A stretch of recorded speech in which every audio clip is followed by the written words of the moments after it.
ఒక గుడ్డట్టు వారం రోజులు రాకంటంరా. అసలు నూనె వేయకుండా కూర ఎలా చేస్తావురా? ఏ గిన్నెలు పెడితే గిన్నెలు వాడికిరా.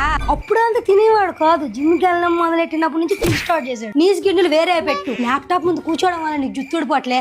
జిమ్ కి వెళ్ళడం చెమటల వల్ల నీకు జుత్తు ఊడిపోతుంది. నీ గిన్నెలు నువ్వే కడుక్కుంటానంటేనే నీకు ఇస్తారు స్టవ్. వాళ్ళ డబ్బాలు ప్రోటీన్ డబ్బాలు కొనుక్కొని ఉంచుకున్నదే నేను ఫేస్ ప్యాక్ వేసుకోవడానికి. తిండి నిద్ర జిమ్ అలా ఖాళీ చేయండి. నేను మినప్ప వేసుకోవాలి. డబ్బులు ఇచ్చి బరువులు ఎందుకురా మొయ్యాలి? బయట కలాసికి వెళ్ళిపో. తిరిగి మనకే డబ్బులు వస్తాయి కదా. 7 గుడ్లు రోజుకి తింటున్నావా? అరుగుద్ది రాజు. వాటర్ కాన్ మోయడం రాదు కానీ ఇటు జిమ్ వెళ్ళిపోతుంటా. తిండి నిద్ర జిమ్. సోమవారం ఉండదు శనివారం ఉండదు. అన్నిసార్లు నేను తాగడమే నేను రావడం ఎలా? క్రియేటినా నేను సరఫగండి అనుకున్నా. నేను ఈ టాబ్లెట్లు జబ్బున్నాడు కూడా వేసుకోడరా. ఒరే పిండితో అట్లేసుకోవచ్చేటి. అన్నమండి తెరసిన సరిగ్గా తిన్నావరా? రైస్ కేక్ కూరలో నూనె వేయరు. ఆ పూరి నేను అసలు నూనెలోనే ఆపలేదు. నోరు మూసుకుని తిను. కాఫీలో పంచదార వేయరు. ఎవడరా మీకు రోజు చికెన్ తినమన్నాడు? వారం లేదు వజ్జం ఉండదేట్రా. శనివారం పూట కూడా చికెన్ ఏంట్రా? మైదా పిండి